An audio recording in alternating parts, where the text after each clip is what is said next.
নবীজি আপনার নাম শুনেছি, আপনার নামের উপর ঈমান এনেছি, আপনার নামের উপরে কেন ঈমান আনলাম?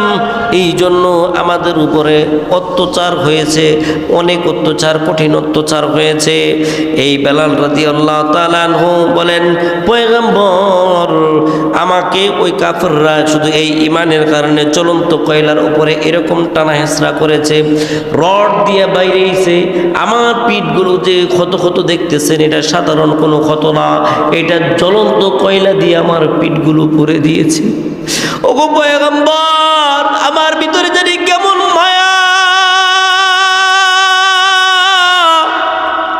আমার ভিতরে জানি কেমন মুহাব্বত। আমি শুনলাম আপনি এতিম, আপনিও, আপনার মা নাই, বাবা নাই, আপনাকে আল্লাহ তাআলা দিনের জন্য পাঠাইছেন। ওগো পয়গম্বর, দিলের ভিতরে জানি কেমন মায়া লাগছে। এই জন্য আমি আল্লাহ আপনার প্রেমে পড়ে গেছি। আল্লাহ এবং আল্লাহর নবীর প্রেমে পড়ে যখন যায়, তখন কাফের বেঈমানরা তাদের দলে নেওয়ার জন্য আমাকে খুব পীড়াপিড়ি করে, যখন না যায় তখন সকাল বিকাল আমাকে এরকম মন্তচার করে। কিন্তু আল্লাহর শেষ মেহেরবানিতে আমার জবান থেকে আল্লাহর ভালোবাসা, নবীর ভালোবাসা এক বিন্দুও কমে নাই। ওগো বেলাল, তুমি এত কষ্ট করলা দিনের জন্য, এত কষ্ট করলা দিনের জন্য। এই জন্যই তুই ভাই, মেরাজের রাত্রিতে আল্লাহ নবী জান্নাতের মধ্যে যখন ঘোরাফেরা করতেছেন, তখন টক টক টক টক টক টক করে কিসের জানি আওয়াজ পাওয়া যায়। জিবরাইল আমিনকে জিজ্ঞাসা করলেন, ও জিবরাইল আমিন, এই জান্নাতের মধ্যে কার আওয়াজ পাওয়া যায়? কে এরকম আওয়াজ করতেছে? জিবরাইল আমিন বলে, ওগো পয়গম্বর, এটা দুনিয়ার সাধারণ একজন মানুষ, আপনার সাহাবী, আপনার প্রেমিক হযরতে বেলাল রাদিয়াল্লাহু তাআলা আনহুর পায়ের আওয়াজ। আল্লাহর বিচার কোনো সুন্দর মানুষ দিয়া হয় না, আল্লাহর বিচার কোনো কালো মানুষের কারণে হয় না। কালো মানুষ হয়েছে দেখে অপরাধ হয়ে গেছে তাও না, সুন্দর মানুষ হইছো দেখে তুমি জান্নাতে চলে যাবে তাও না। আল্লাহ বলেন, আহসানু আমালা, যার আমলটা ভালো হবে, যার আমলটা সুন্দর হবে, আমি আল্লাহ ওই বান্দার জন্যই হয়ে যাব। সুবহানাল্লাহ। এই বেলাল রাদিয়াল্লাহু তাআলা আনহু কালো হওয়ার পরেও, মুখটা এরকম বেসুরত থাকার পরেও আল্লাহ তাআলা তাকে কত ইজ্জত আর কত মাকাম দান করেছেন। কেন দান করেছেন? এর একমাত্র কারণ হলো নবীর প্রেম আর আল্লাহর হুকুম মানার কারণে। দুনিয়ার জমিনের মধ্যে তোমাদেরকে পাঠাইলাম ইবাদত করবা। কিভাবে ইবাদত করবা, কার মাধ্যমে ইবাদত করবা? আল্লাহ বলেন, তোমাদের যুগে, তোমাদের পূর্বে আরো অনেক আগে আমি নবী রাসূল প্রেরণ করেছি, তারপরে সাহাবায়ে কেরাম প্রেরণ করেছি, তাবিন প্রেরণ করেছি, তাবিন প্রেরণ করেছি। এইরকমভাবে একের পর এক আমি তোমাদের উসিলার মাধ্যমে কিভাবে ইবাদত করবা তা শিক্ষা দেওয়ার জন্য আমি প্রেরণ করেছি রে বান্দা। আল্লাহ রাব্বুল আলামিন কুরআনুল কারীমের মধ্যে বলেন, ইয়া আইয়ুহাল্লাযীনা আমানুত্তাকুল্লাহ,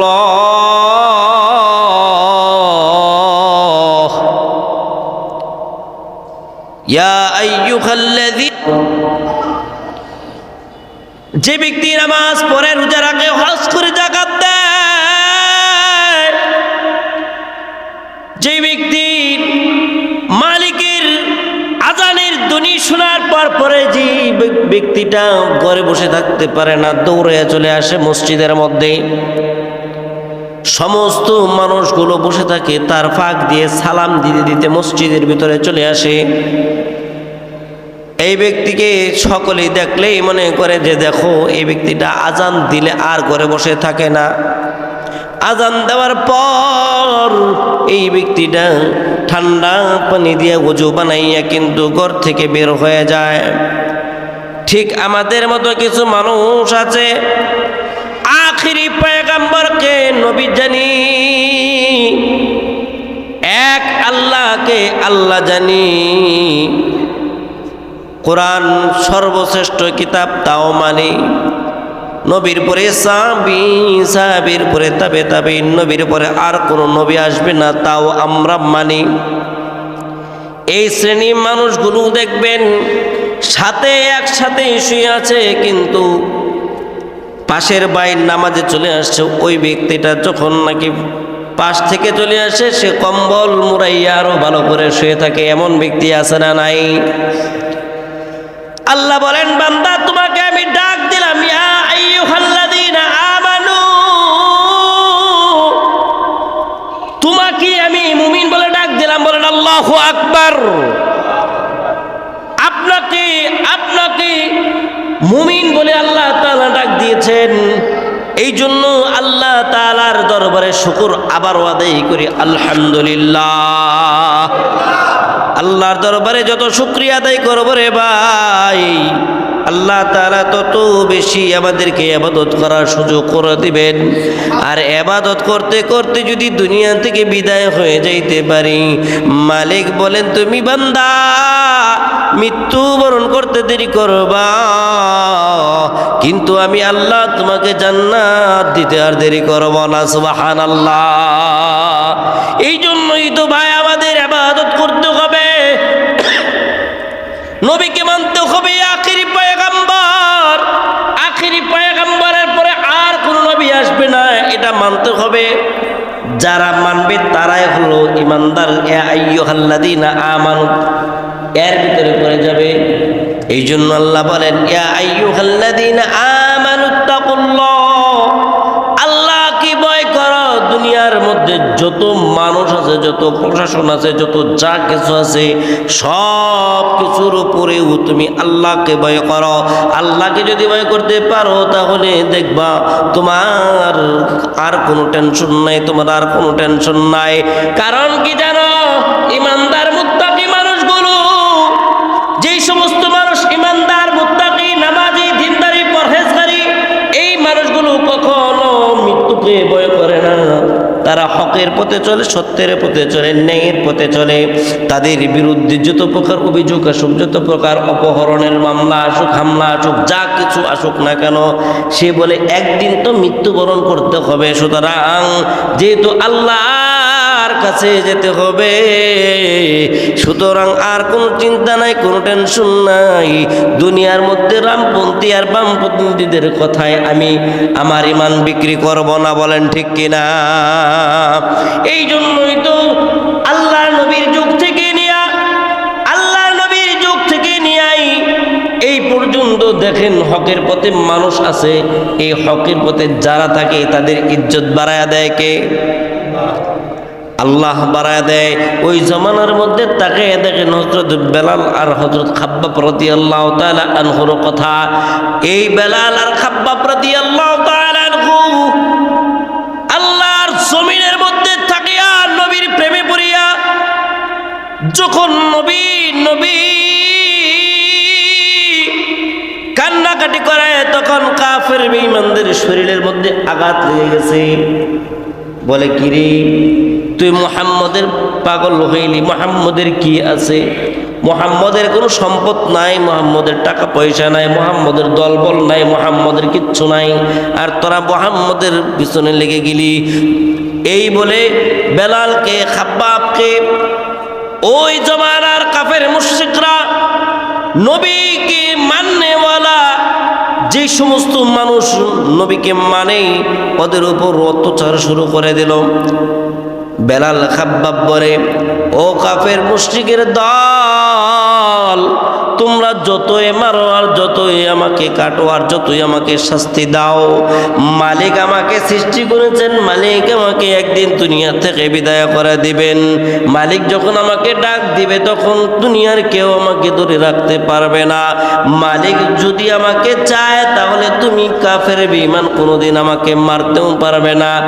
এই বলে যখন নাকি ঈমানের স্বাদ যখন গ্রহণ করা শুরু করে দিল, আশহাদু আল্লা ইলাহা ইল্লাল্লাহু ওয়া আশহাদু আন্না মুহাম্মাদান আবদুহু ওয়া রাসূলুহু, যখন নাকি মুহাম্মদ আর আল্লাহ আল্লাহ শব্দটা জবান দিয়ে বের করতেছে, ওরা একের পরে খাব্বাব রাদিয়াল্লাহু তাআলা আনহুকে মারে, বেলালকে মারে। বেলালকে মারার পর বেলাল দেখেন কত দামি হয়েছে। বেলালকে দেখতে এত সুন্দর দেখা যাইতো না, বেলালের বডি ফিটনেস এত ভালো ছিল না। ইন্দোনেশিয়ার মানুষ, ওই কোন একটা দেশ জানি আছে, সেই দেশের মধ্যে মানুষ এত কালো, এত কালো, এত কালো। আফ্রিকার মানুষগুলো এত কালো যে পাতিলের তলাটাও এত কালো না। আফ্রিকার মানুষ যত কালো। বেলাল রাদিয়াল্লাহু তাআলা আনহুকে আল্লাহ পাক রব্বুল আলামিন উদাহরণ স্বরূপ দিয়ে বুঝাইয়া দিয়েছেন যে মানুষ সকল তোমরা দেখো, বেলালটাকেও আমি আল্লাহ কালো বানাইয়া দুনিয়ার জমিনে পাঠাইলাম। বেলাল রাদিয়াল্লাহু তাআলা আনহু এত কালো, এই বেলাল রাদিয়াল্লাহু তাআলা আনহুর যেমন কালো, চেহারাটাও এরকম কুৎসিত, মুখের গঠন তেমন ভালো না। কিতাবের মধ্যে দেখেন দুইটা ঠোঁট এরকম মোটা মোটা, দেখতে খুব বিশ্রী দেখা যায়। যেই মানুষগুলোর সব কিছু ঠিক আছে কিন্তু ঠোঁটগুলা যদি বেসরত থাকে ভালো দেখা যায় না। সব কিছু ঠিক আছে যদি নাকটা বেসরত দেখে ভালো দেখা যায় না। সব কিছু ঠিক আছে যদি দাঁতটা বেসরত থাকে, উঁচা নিচা থাকে, ভালো দেখা যায় না। ঠিক তদ্রূপভাবে আল্লাহ পাক রব্বুল আলামিন বেলাল রাদিয়াল্লাহু তাআলা আনহুকে কালো বানাইছেন। সমস্ত মানুষগুলো এইরকম তাকে তিরস্কার করে, তাকে অপমান করে, তাকে এরকম মারধর করে, কিন্তু বেলালের ভিতরে একটা প্রেম আছে, একটা ভালোবাসা আছে। কার ভালোবাসা? আল্লাহর নবীর ভালোবাসা। আল্লাহর নবীর ভালোবাসা আছে। আল্লাহর নবীর পিছনে পিছনে ঘুরে বেলাল রাদিয়াল্লাহু তাআলা আনহু আল্লাহর নবীর পিছনে ঘোরার কারণে আল্লাহ তাআলা তাকে এত ইজ্জত দান করেছেন যে ইজ্জতের কারণে বেলাল রাদিয়াল্লাহু তাআলা আনহু দুনিয়া থেকে অনেক বছর আগে, শত শত বছর আগে দুনিয়া থেকে বিদায় হয়ে গেছে, কিন্তু আজ পর্যন্ত বেলালের ভালোবাসা দুনিয়ার জমিনেই রয়ে গেছে। ঠিক কি না? এখনো পর্যন্ত বেলালের ভালোবাসা আছে রে।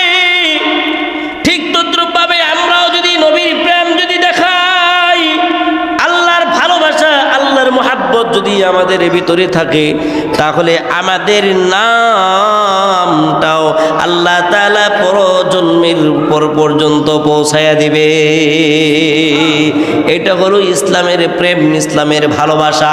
বেলাল রাদিয়াল্লাহু তাআলা আনহুকে বলে, কাফেররা বলে, এ বেলাল, তোমার জবান থেকে আহাদ শব্দটা দূর করে দাও। আহাদ মানে হলো আল্লাহ এক।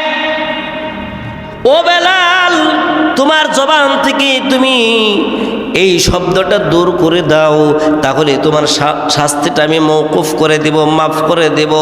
বেলাল বলে, ও কাফের বেঈমান, আমার জীবন যাইতে পারে, আমি মরে যাইতে পারি, আমার ঈমান এতটুকু আছে, আমার মাওলা যদি আমার হায়াত রেখে থাকে তাহলে তোমরা আমাকে মারতে পারবা না, আর আমার মাওলা যদি আমার হায়াত শেষ করে থাকে তাহলে তোমাদের আঘাতে আমি মৃত্যুবরণ করব না, বরঞ্চ আমার মালিকের হুকুমেই আমি মৃত্যুবরণ করব। এই বেলাল রাদিয়াল্লাহু তাআলা আনহুকে এই বলার পরে বেলালকে এত মার মারলো। বেলাল রাদিয়াল্লাহু তাআলা আনহুকে মারতে এক পর্যায়ে যখন সে লুজ হয়ে গেল, একদম অচেতন হয়ে গেল, তখন কিতাবের মধ্যে লেখে যে এই বেলাল রাদিয়াল্লাহু তাআলা আনহুকে শাস্তি দেওয়ার জন্য জ্বলন্ত কয়লা মাঠের মধ্যে জ্বালায় দেয়।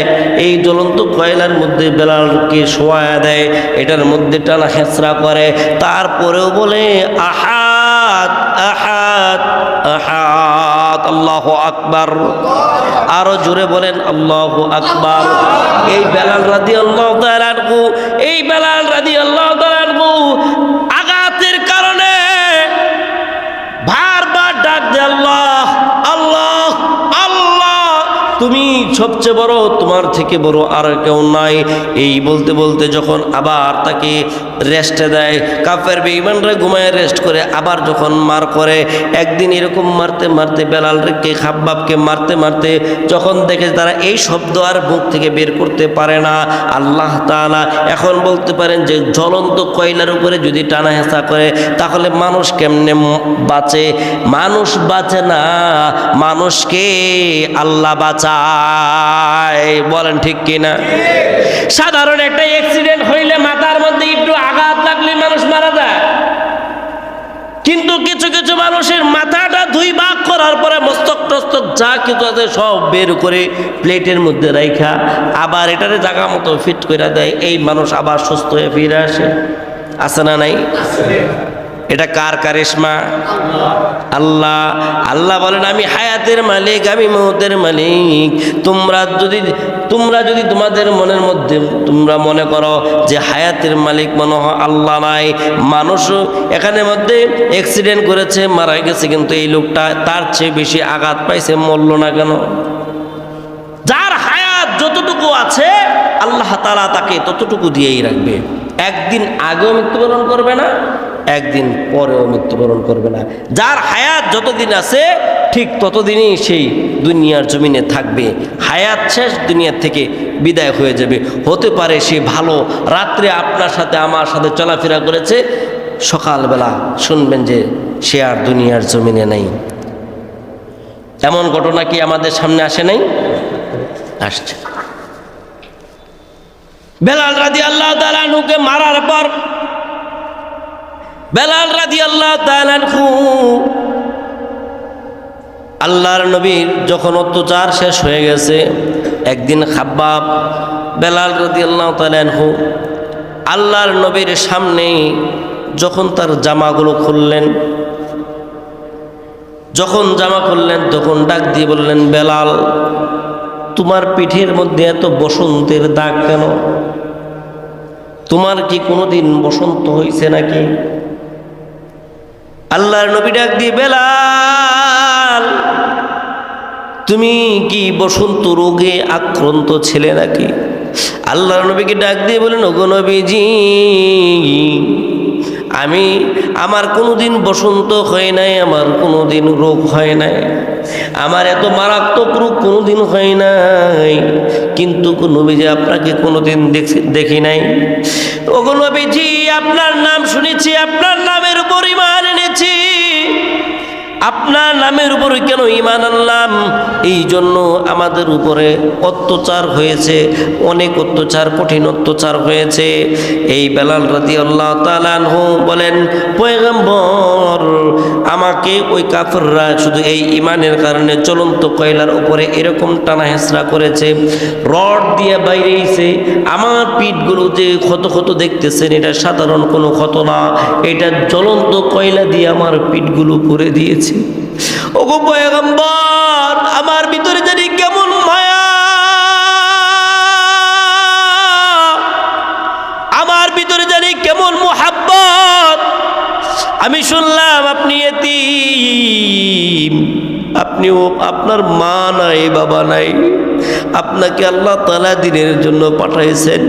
ওগো পয়গম্বর দিলের ভিতরে জানি কেমন মায়া লাগছে, এই জন্য আমি আল্লাহ আপনার প্রেমে পড়ে গেছি।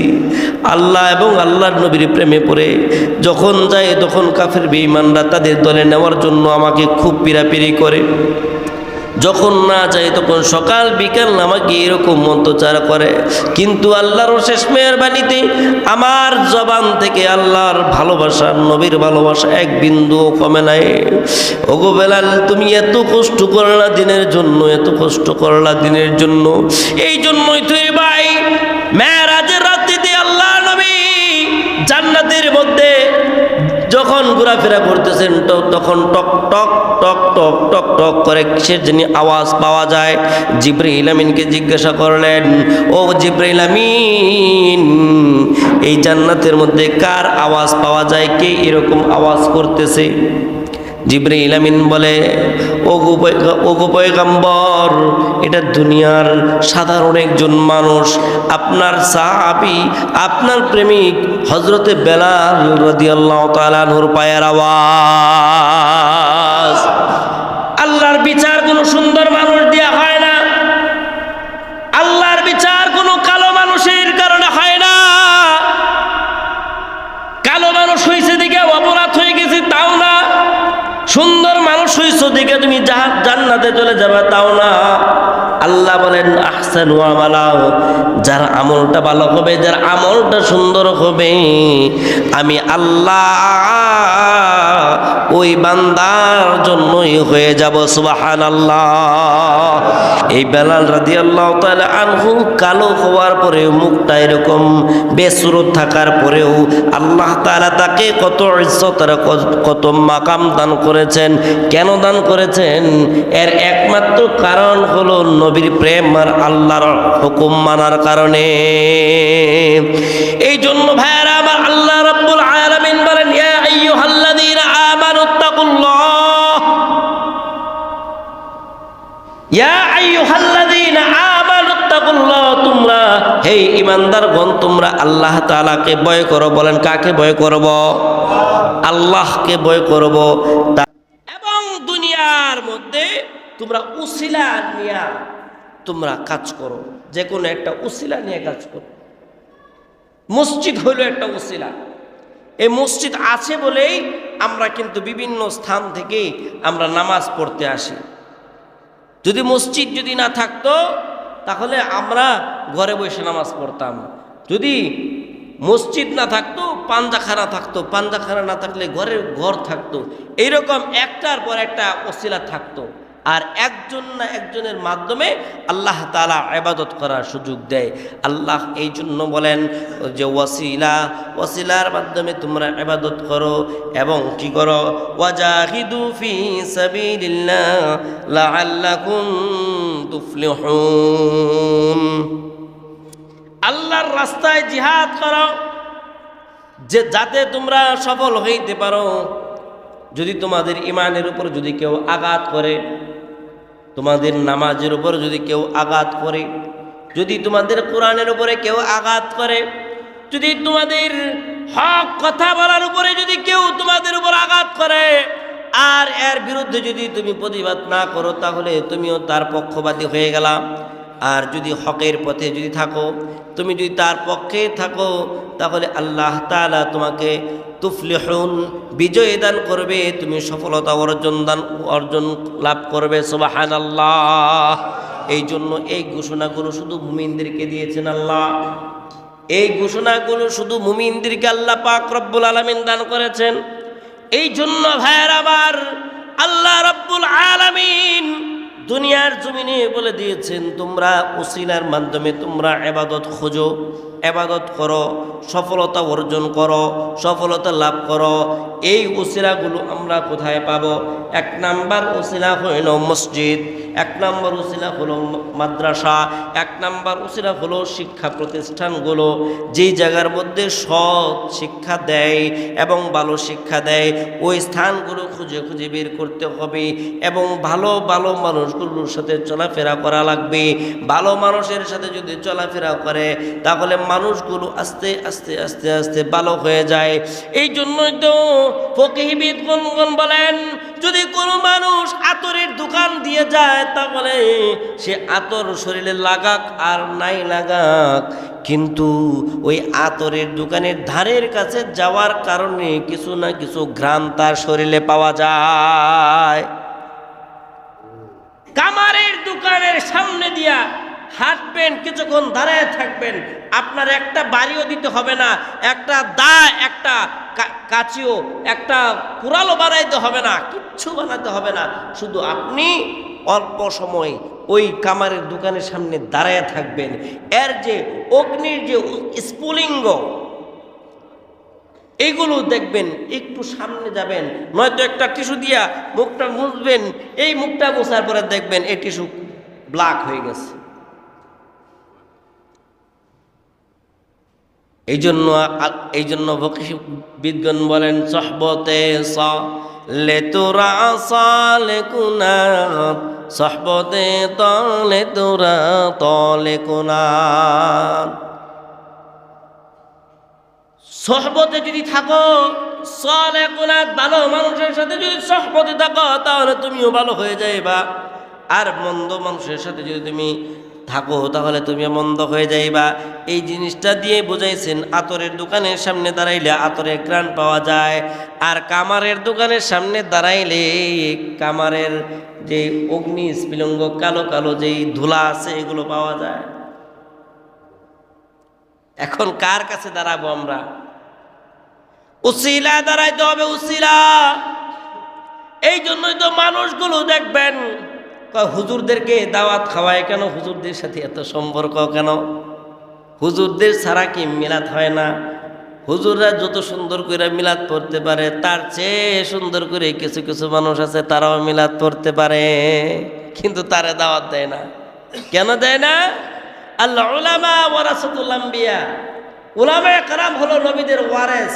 এই যে নবীদের ভালোবাসা নিয়ে এসে থাকে, নবীদের প্রেম নিয়ে থাকে, আল্লাহর হুকুম নিয়ে থাকে, এই জন্য আল্লাহ তাকে ভালোবাসে, নবী তাকে ভালোবাসে। এই জন্য তোমার সামনে এই হুজুরের থেকে ভালো উপস্থাপন করনেওয়ালা লোক থাকা সত্ত্বেও যায় হুজুরকে ডাকে কেন? ওই নবীর প্রেমের কারণে, আল্লাহর ভালোবাসার কারণে। বলেন সুবহানাল্লাহ। এই জন্যই তো হাফেজ সাহেবদের এত দাম, এই জন্যই তো মাওলানা সাহেবের এত দাম, এই জন্যই তো মুফতি সাহেবের এত দাম। কেন দাম? কারণ হইল তারা যে নবীর ওয়ারেস, ওয়ারেসের কারণে দাম। আল্লাহ বলেন তাদের সাথে যদি তোমার সম্পর্ক ভালো থাকে, কারণ একটা হাফেজ সাহেব মানুষ কাল কিয়ামতের ময়দানের মধ্যে এমন 10 জনকে তারা জান্নাতে নিয়ে যাবে যেই 10 জনের জাহান্নাম নিশ্চিত, কোনো সুপারিশ চলবে না, কোনো সুপারিশ নাই। এমন 10 জন জাহান্নামী কি একজন হাফেজ সাহেব বলবে আল্লাহ এই মানুষটা আমার উসিলার, আমার হাফেজ হওয়ার উসিলার কারণ, এই মানুষটা আমাকে অনেক হেল্প করেছে, এই মানুষটা আমাকে অনেক ভালোবাসা দিয়েছে, আমাকে অনেক হেল্প করেছে টাকা দিয়া, পয়সা দিয়া, লজিং দিয়া। এই জন্য আল্লাহ তার উসিলায় যেহেতু আমি তোমার কালাম সিনার মধ্যে ঢুকাইতে পারছি, আল্লাহ এখন যদি সে জাহান্নামে আমার সামনে চলে যায় তাহলে আমি অপমানিত হয়ে যাই। আল্লাহ আমার ইজ্জতের কারণে, তোমার কোরআনের ইজ্জতের কারণে আমি সুপারিশ করলাম, আল্লাহ তুমি কোরআনের কারণে তুমি তাকে জাহান্নাম থেকে মুক্তি করে দাও। একজন হাফেজ সাহেবের 10 জন, একজন আলেম সাহেবের অগণিত অগণিত মানুষ, এদেরকে ধরে ধরে জাহান্নাম থেকে ধরে ধরে আল্লাহর কাছে সুপারিশ করে করে তাদেরকে জাহান্নাম থেকে ধরে ধরে জান্নাতের মধ্যে দিবে। এটা হলো একটা ওসিলা। আল্লাহর পয়গম্বর বলেন, আবু হুরায়রা রাদিয়াল্লাহু তাআলা আনহু থেকে বর্ণিত আল্লাহর পয়গম্বরের হাদিস, আল্লাহর পয়গম্বর বলেন তোমাদের যুগের মধ্যে, তোমাদের পূর্ব যুগের মধ্যে 3 জন ব্যক্তি ছিল। বলেন কয়জন? 3 জন ব্যক্তি ছিল। তারা ব্যবসার কাজে এক সময় এককভাবে তারা বাহিরে যাইতো, আবার এককভাবে তারা একসাথে তারা ঘরের ভিতরে চলে আসতো। এই 3 জন মানুষ যখন একদিন ঘর থেকে বের হইল, বের হওয়ার পর যখন আবার বাড়ির দিকে ফিরতেছে তখন রাস্তার মধ্যে অনেক অন্ধকার হয়ে গেল, ঝড় বৃষ্টি। এই ঝড় বৃষ্টির কারণে তারা ওই গন্তব্যের রাস্তাগুলো ভুলে গেছে, হারায় ফেলাইছে। কারণ আগের যুগের মধ্যে এত পরিষ্কার রাস্তা ছিল না, জঙ্গল ভর্তি ছিল, জঙ্গলের ভিতর দিয়ে রাস্তা ছিল, মরুভূমি ছিল, রাস্তারগুলো চিহ্নগুলো মুছে গেছে। আল্লাহর পয়গম্বর বলেন 3টা যুবক ব্যবসার কাজে যায়, ব্যবসার থেকে আবার ফেরত যখন আসে তখন তারা এই ঝড় বৃষ্টির কারণে তারা খুব মুসিবতের মধ্যে পড়ে যায়। আশপাশে ঘর বাড়ি খুঁজে, আশ্রয় স্থান খুঁজে, কোনো জায়গা নাই। পয়গম্বর বলেন এই 3 বন্ধু মিলে একটা গুহার মধ্যে তারা আশ্রয় নিল। গুহার মধ্যে যখন তারা ঢুকলো, গুহার মধ্যে ঢোকার কারণে আল্লাহ তাআলা তাদের ঈমান পরীক্ষা করবে। আর দুনিয়ার জমিনে আমাদের এবং আমাদের পরবর্তী পরবর্তী জমানা পর্যন্ত এটা শিক্ষা দেওয়ার জন্য একটা ওয়াকিয়া হয়ে গেল, একটা ঘটনা হয়ে গেল। আল্লাহর পয়গাম্বর বলেন 3 জন যুবক মিলে গুহার ভিতরে ঢুকলো। আল্লাহ তাআলা উপর থেকে পাথর এনে এই মুখটা বন্ধ করে দিছেন, পাথরটা এনে গুহার মুখটা বন্ধ করে দিছেন। এটা একটা পরীক্ষা, এটা শুধু আমাদেরকে শিক্ষা দেওয়ার জন্য। আল্লাহ পাক রব্বুল আলামিন শুধু আমাদেরকে শিক্ষা দেওয়ার জন্য এই ওয়াকিয়াটা তার নবীর শানে, এটা তার নবীর কিতাবের মধ্যে, মুসলিম শরীফের কিতাবের মধ্যে, মেশকাত শরীফের কিতাবের মধ্যে আল্লাহর পয়গাম্বর এই হাদিস খানা উল্লেখ করেছেন। যখন 3 জন যুবক ঢুকে যায়, আল্লাহর হুকুম, ওই উপর থেকে এক পাথর এসে গুহার মুখটা বন্ধ হয়ে গেছে। গুহার মুখটা বন্ধ হয়ে যাওয়ার পর ওই 3 জন মানুষ অচেতন হয়ে গেল। একজন মানুষ, এই মসজিদ অনেক বড় একটা মসজিদ, এই মসজিদের মধ্যে যত শক্তিশালী মানুষই থাকুক না কেন, তাকে যদি কেউ বলে যে তুমি এই ঘরের মধ্যে থাকবা, তুমি এই ঘরের বাহিরে যাবা না, এই বলে যদি চতুর সাইডে যদি লক করে দেয়, দরজাগুলো বন্ধ করে দেয়, এত বড় মসজিদের মধ্যেও তার কিন্তু মনটা ছটফট ছটফট করবে, কখন সে বের হবে। শুধু ঘর থেকে বের হওয়ার জন্য খালি ছটফট ছটফট করবে। আর যদি নিজে ইচ্ছাকৃতভাবে যদি থাকে যে এখন রাত্র হয়ে গেছে ঘুমাই, নিজে যদি 3-4টা দরজা বন্ধ করে ঘুমায়, তাহলে সে নিজের জন্য এটা সেফটি মনে করবে, এটা আরো নিরাপদ মনে করবে। কিন্তু অন্যজন বন্ধ করে দিলে কিন্তু এটার মধ্যে তার অস্থিরতা শুরু হয়ে যাবে। আল্লাহ রাব্বুল আলামিন পাথরটা এনে মুখটা বন্ধ করে দিলেন। 3 জন যুবক, এই 3 জন যুবক অস্থির হয়ে গেল, পাগল হয়ে গেল। এক যুবক আরেক যুবককে বলে, ও ভাই, এত টেনশন করার কোনো কারণ নাই, এত টেনশন করার কোনো কারণ নাই। তোমার কি নেক আমল আছে? তোমার কি নেক আমল আছে? সেই নেক আমলটা তুমি আল্লাহর কাছে পেশ করো। একজন আরেকজনকে বলে যে হ্যাঁ, এছাড়া কোনো উপায় নাই, কারণ এখানে সেজদা দিবা, সেজদারও জায়গা নাই। তাদের মাথার মধ্যে ওইরকম কোনো সেন্স আসতেছে না। বিপদ আসলে মানুষের সেন্স ঠিক থাকে না। আল্লাহর পয়গাম্বর বলেন 3 জন যুবক, এক যুবক বলতেছে, ওগো আল্লাহ, জীবনে কত আমল করলাম, কত আমলিরা করলাম, নামাজ পড়লাম, রোজা করলাম, হজ করলাম, যাকাত দিলাম, দান খয়রাত করলাম, কত কিছু এরা করলাম, কোনটা কবুল হয়েছে আমি জানি না। কিন্তু আমার মনের মধ্যে একটা ব্যথা, একটা বেদনা। ওগো পয়গম্বর, এই ব্যথাটা যদি আল্লাহ তাআলা যদি কবুল করে থাকে, যে কি ব্যথা? বলতেছে আমার বাড়ির পাশে, আমার বাড়ির পাশে আমার চাচার বাড়ি। আমার চাচা দুনিয়া থেকে বিদায় হয়ে গেছে বহু 2 বছর আগে। আমার চাচার বাসার মধ্যে শুধু চাচি আর চাচার তো বোনই থাকে, আর কেউ থাকে না। আমি বহুদিন অপেক্ষায় ছিলাম চাচা তো বোনের সাথে একটু সম্পর্ক করার জন্য। আমার চাচি অনেক অসুস্থ। একদিন অপারক হয়ে চাচা তো বোন আমার কাছে আসলো, আইসা বলল, ভাই আমার কিছু দিরহাম দেন, আমাকে কিছু টাকা দাও, আমার মা খুব অসুস্থ। এই টাকা হয়তো, এই টাকার ওসিলা আমার মা হয়তো সুস্থতা লাভ করবে। বলল, টাকা কি আর এমনি দেওয়া যায়? তোমাকে আমার অনেক দিনের কাছে পাওয়ার একটা শখ, তুমি যদি আমাকে এক্সট্রা একটু সময় দাও, তাহলে তোমাকে আমি কিছু টাকা দিব। এত বড় অন্যায় আমি করতে পারবো না, আল্লাহ তাআলা মাফ করেন। এই কথা বলে চলে গেল চাচাতো বোন। কিন্তু কিছুদিন পর অপারক হয়ে বলল, ভাইয়া তোমার কথার মধ্যে আমি রাজি, তোমার সিদ্ধান্তে আমি অটল আছি, তুমি যা বলবা আমি তাই করব, কিন্তু আমার মাকে আগে আমি চিকিৎসা করে নেই। যখন চিকিৎসা করলো, মেশকাত শরীফের হাদিসের মধ্যে আল্লাহর পয়গম্বর সাল্লাল্লাহু আলাইহি ওয়াসাল্লামের হাদিস উল্লেখ করা হয়েছে, যখন নাকি তাকে সময় দেওয়া হলো যে তোমার মনের ইচ্ছা পূরণ করার জন্য তুমি আসো, ওই চাচাতো বোন কিতাবের মধ্যে লেখা হয় যখন দুই উরুর মধ্যে চাচাতো ভাই উঠে, চাচাতো বোন এইরকম দুইটা হাত তার বুকের মধ্যে লাগায় দেয় আর ডাক দিয়ে বলে, চাচাতো ভাই, ও চাচাতো ভাই, তুমি কি আল্লাহকে ভয় করো না? তুমি কি আল্লাহকে ভয় করো না? তুমি কিভাবে পারবে? তুমি আমার সতীত্ব নষ্ট করার জন্য তুমি কিভাবে পারবে আল্লাহ তাআলার কাছে অপরাধী হইতে? তুমি কি মৃত্যুর পরে এর কোনো জবাবদিহিতা করতে পারবে? তুমি কি এর কোনো জবাব দিতে পারবে? চাচাতো ভাই যখন তার বোন এরকমভাবে বুকের মধ্যে হাত দিয়েছে, দিলের মধ্যে আঘাত লেগে গেছে, আল্লাহকে ডাক দিয়ে বলেন, আল্লাহ, ও আল্লাহ, অনেক বড় অপরাধ করে ফেলেছি, অনেক বড় অন্যায় করে ফেলেছি, অনেক বড় অপরাধ করে ফেলেছি গো আল্লাহ। ও আল্লাহ, তোমার কাছে ক্ষমা চাই, তোমার কাছে মাফ চাই। আমি এখন দুনিয়া থেকে বিদায় হয়ে গেলে আমি তোমার কাছে কি জবাব দেব?